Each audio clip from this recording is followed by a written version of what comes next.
आज जब सुबह-सुबह उठकर बाहर धूप में गए तो सूरज बड़ा आबो-ताब से चमक रहा था और एक नई सुबह और एक अजीब-सी जो है वो खुशी थी। उसके बाद जब टीवी लगाकर देखा तो सामने जो है वो तकरीब चल रही थी और कमांड की तब्दीली हो रही थी। आज जनरल बाजवा साहब जो हैं वो रिटायर हो गए हैं। 6 साल उन्होंने पाकिस्तानी फ़ौज की कमांड की है और उन्होंने अच्छे फ़ैसले भी लिए और उनके कुछ फ़ैसलों की वजह से जो है बहुत कुछ ख़राब भी हुआ।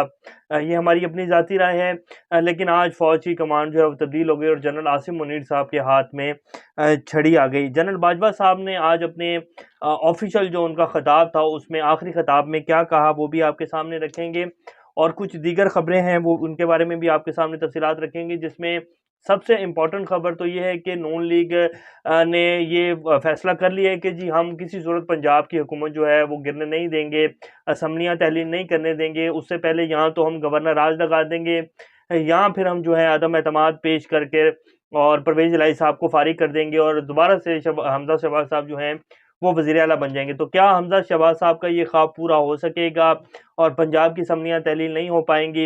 ये भी आपके सामने रखेंगे। फिर आज़म सवादी साहब को भी आज जो है वो अदालत में पेश किया गया और उनका रिमांड जो है वो ले लिया गया है। आज़म सवादी साहब से क्या निकलवाया जा रहा है? क्या आज़म सवादी साहब को अब मज़ीद जो है वो केसेस भुगतने पड़ेंगे या उनको भी रिलीफ मिल जाएगा? क्योंकि आज एक नई सुबह का आगाज़ हुआ है, एक नए दौर का आगाज़ होने जा रहा है पाकिस्तान में और पिछले जो 7 माह थे उसमें बहुत कुछ गलत हुआ। बेसिकली पाकिस्तान का धड़म-तख्ता कर दिया गया, इकॉनमी को बर्बाद करके रख दिया गया इन 7 माह के अंदर और बिल्कुल मुतनफ़्फ़र कर दिया अवाम को अदारों से और पाकिस्तानी अवाम का एतमाद उठ चुका है इस टाइम हमारे निज़ाम कानून से। हमारे बहुत सारी चीज़ें ऐसी हुई हैं जो नहीं होनी चाहिए थी। अगर ना होती तो पाकिस्तान आज इस सूरत-ए-हाल में ना होता और इससे बहुत अच्छी कंडीशन में होता। तो इन सारी अपडेट्स के ऊपर बात करेंगे। बिस्मिल्लाहिर्रहमानिर्रहीम। अस्सलाम वालेकुम। आप फ़ेसबुक और यूट्यूब चैनल देख रहे हैं। मेरा नाम है अब्दुल रहमान। नाज़रीन, सबसे पहले आपके सामने आज की सबसे बड़ी खबर कमांड की तब्दीली जो है वो हो गई है। जनरल बाजवा साहब ने उसमें अपने आखिरी खिताब में, जो कि उनका ऑफिशियल खिताब था, उसमें उन्होंने क्या कहा? उन्होंने कहा कि मैं आसिम मुनीर के लिए दुआ गो हूँ, पाक फ़ौज के साथ मेरा हमेशा के लिए अब रूहानी राब्ता कायम रहेगा। अल्लाह का शुक्रगुज़ार हूँ कि अज़ीम फ़ौज की खिदमत का मौका दिया। उन्होंने जनरल आसिम मुनीर को मुबारकबाद पेश करते हुए कहा कि इनकी तैनाती बहुत मस्बत साबित होगी। उनका मज़ीद कहना था कि पाक फ़ौज ने हर मुश्किल वक़्त में मेरे हुक्म पर लब्बैक कहा। ये बात बिल्कुल उनकी ठीक है। देखें जी, आर्मी चीफ़ जो होता है उसका ऑर्डर इज़ ऑर्डर होता है और इसी वजह से ये अदारा जो है ये पाकिस्तान का सबसे मुनज़्ज़म अदारा है और पाकिस्तान की सिक्योरिटी और पाकिस्तान के अमन का ज़ामिन है। तो इसके ऊपर भी उन्होंने कहा कि जी मैं पाक फ़ौज का शुक्रिया अदा करता हूँ कि उन्होंने मेरे हर हुक्म पे हर मुश्किल वक़्त में जो है लब्बैक कहा। पाक फ़ौज की कुर्बानियों की वजह से आज पाकिस्तान में अमन है, इसमें कोई शक नहीं है। पाक फ़ौज के हमारे जो जवान हैं, जो सरहदों के ऊपर खड़े में और हम रात को बड़े सुकून से अपने बच्चों के साथ सोते हैं, ये हमारी पाक फ़ौज की कुर्बानियाँ ही हैं, जो आज पाकिस्तान कायम है और मेरे अल्लाह का करम है कि उसने इतनी अज़ीम जो है फ़ौज हमें दी और आज एक बड़ी पुरवकार तकरीब हुई। जनरल बाजवा साहब को लेकर पिछले 7 माह में बहुत सारे जो है बातें हुई, बहुत सारे प्रोपेगेंडे भी हुए। कुछ खबरों में हकीकत भी थी, कुछ जो थी झूठ के ऊपर मबनी भी थी। सोशल मीडिया के ऊपर बहुत स कुछ हुआ पिछले 7 माह के अंदर। फिर अभी थोड़े दिन पहले, हफ़्ता 10 दिन पहले अहमद नूरानी साहब ने उनकी फैमिली के को लेकर एक स्टोरी ब्रेक की कि जो उनके एफबीआर में उन्होंने कितने टैक्सेस अदा किए हैं। 10 से 12 अरब रुपए के जो है उनके असासे हैं 2016 से लेके 22 तक। उनके पहले कुछ भी असासे नहीं थे और बाद में उनकी जो अहलियाँ ही हैं जनरल बाजवा साहब की 2 से ढाई अरब रुपए के उन्हीं के नाम के असासे बने ये पिछले 4 से 5 सालों में। तो उसके ऊपर फिर बहुत ज़्यादा एक प्रोपेगेंडा हुआ। बाकायदा जिन एफबीआर के ऑफिसर्स ने वो स्टोरी लीक की, उनको सैक कर दिया गया। तो अब वो अभी भी वो खबर खड़ी है और बाकायदा उस खबर को तो इंटरनेशनल मीडिया के ऊपर भी जो है इस टाइम कोट किया जा रहा है। ये वीडियो आपकी स्क्रीन के ऊपर चल रही होगी। ये बाकायदा जो है अहमद नूरानी साहब का, ये जो एंकर है अहमद नूरानी साहब का नाम ले रही हैं। बाकायदा उनकी जो स्टोरी है, उनकी वेबसाइट को ब्लॉक किया गया पाकिस्तान में फैक्ट फोकस को। वो बाकायदा जो है प्रॉपर पूरी स्टोरी जो है वो ब्रेक कर रही हैं और वो कह रही हैं कि जी इस तरह जो है पाकिस्तान में जो आर्मी चीफ हैं उनके ऊपर इतनी बड़ी करप्शन का केस है। तो ये स्टोरी बाकायदा अब इंटरनेशनल मीडिया के ऊपर चल रही है और अभी इसमें पता नहीं कितनी हकीकत है, क्या सच्चाई है, लेकिन पाकिस्तान के कानून में आपने जैसे देखा है कि ये जो इम्पोर्टेंट हुक्मरान आए, इन्होंने 1100 अरब रुपए का दिन दिहाड़े डाका मारा गया। और पाकिस्तान की आवाम के जो टैक्सों का पैसा है उसे हड़प कर लिया गया और कोई नहीं पूछने वाला। हमारी अदालतें भी खामोश हैं, हमारे कानून नाफिज करने वाले अदारे भी खामोश हैं। और पूछना कैसे था जी, इन लोगों ने कानून बनाया, नए में तरामीम की और अदालतों के हाथ बांध दिए। तो 1100 अरब रुपए का दिन दिहाड़े डाका मारा जाता है, तो 1100 अरब और 12 अरब पाकिस्तान में कौन पूछेगा। पाकिस्तान की अगर आप पिछले 75 साल की तारीख उठा के देखें तो पाकिस्तान अगर आज यहाँ खड़ा है तो इसकी सबसे बड़ी वजह यही है कि यहाँ इंसाफ की हुक्मरानी नहीं है, यहाँ कानून सबके लिए बराबर नहीं है, यहाँ अरबों रुपए के डाके जो है पाकिस्तानी अवाम के टैक्सों के पैसों के ऊपर मारे गए हैं। तो आज पाकिस्तान एक एक अरब डॉलर के लिए जो है वो बाहर जो है भीख मांगता फिर रहा है और कभी किसी मुल्क की मिन्नतें करता है, कभी किसी की करता है। अभी नेक्स्ट जो ब्लॉग है उसमें हम आपको इकोनॉमी के बारे में सूरत हाल बताएंगे कि इसहाक डार साहब क्या कह रहे हैं और जो इंटरनेशनल अदारे हैं और जिन कंपनियों के जिनमें तुर्की और चाइनीज़ कंपनीज हैं जिनके पाकिस्तान ने भी कितने अरबों रुपए देने हैं और पाकिस्तान की सूरत हाल क्या है वो आपको नेक्स्ट व्लॉग में बताएंगे।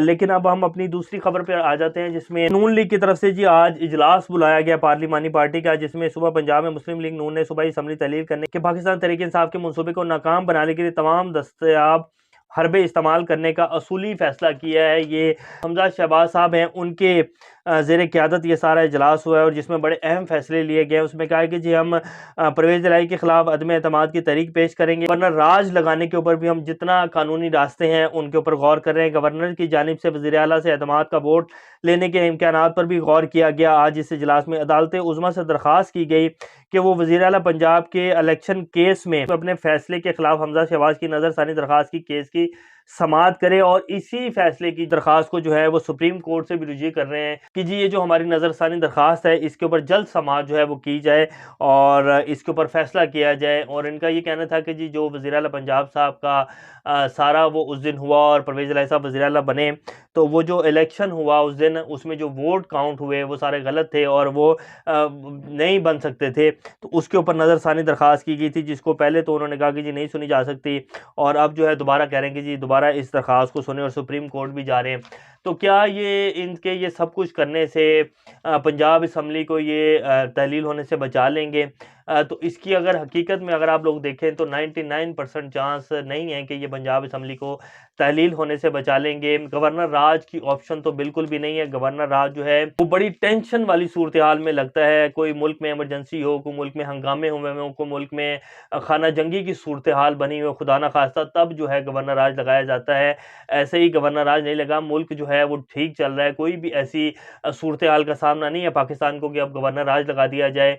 और असम्बली का इजलास जो है वो जारी है, उसमें अदम एतमाद भी नहीं पेश की जा सकती और इसके साथ साथ इनके पास इतने वोट भी नहीं है। 190 वोट हैं परवेज़ इलाही साहब के और पीटीआई के मिलाकर, 180 वोट पीटीआई के हैं, 10 वोट जो है परवेज़ इलाही साहब के हैं। तो इनके पास इतने वोट भी नहीं है कि ये पंजाब की हुकूमत बना लेंगे। तो ये सिर्फ जो है गीदड़ फपकियाँ हैं और कोशिश की जा रही है। बेसिकली बैकडोर जो है वो मिन्नतें तरले किए जा रहे हैं इमरान खान साहब के और परवेज़ इलाही साहब के, तो ख़ास तौर पे किए जा रहे हैं क्योंकि इनके जो पिछले कुछ दिनों में बयानात हैं, पिछले 2 से 3 दिन के अंदर वफाकी वज़ीर जो हैं नून लीग के और फिर उधर से जो हैं शर्जील मेमन साहब और इस तरह मुख्तलिफ जो वज़ीर हैं हुकूमत के, उन्होंने कहा है कि परवेज़ इलाही साहब ऐसे नहीं कर सकते हैं, वो बड़े ज़ीरक सियासतदान हैं, वो कभी अहम खाना फैसला नहीं करेंगे।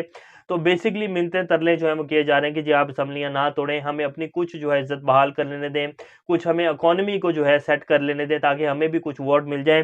तो इकॉनमी इनसे सेट नहीं हो पाएगी, ये इम्पॉसिबल है। जब तक अवाम का एतमाद बहाल नहीं होगा, पाकिस्तान में स्टेबलाइजेशन नहीं आएगी और इसके साथ-साथ डॉलर जो है तब आएँगे जब इमरान खान वज़ीर-ए-आज़म बनेंगे। फिर जो है बाहर के जितने भी ओवरसीज़ पाकिस्तानी हैं वो भरपूर तरीके से जैसे कि पहले वो भेज रहे थे, वो पैसा भेजना शुरू करेंगे तो पाकिस्तान स्टेबलाइजेशन की तरफ जाएगा। उससे पहले ये जो मर्ज़ी भी कर लें पाकिस्तान स्टेबलाइजेशन की तरफ नहीं जा सकता। तो ये फ़ैसला हो चुका है कि असम्बलियाँ तहलील होनी हैं। ये बस जो आज एक बड़ी तकरीब हुई है, जो आज कमांड की तब्दीली हुई है, इसका वेट किया जा रहा था।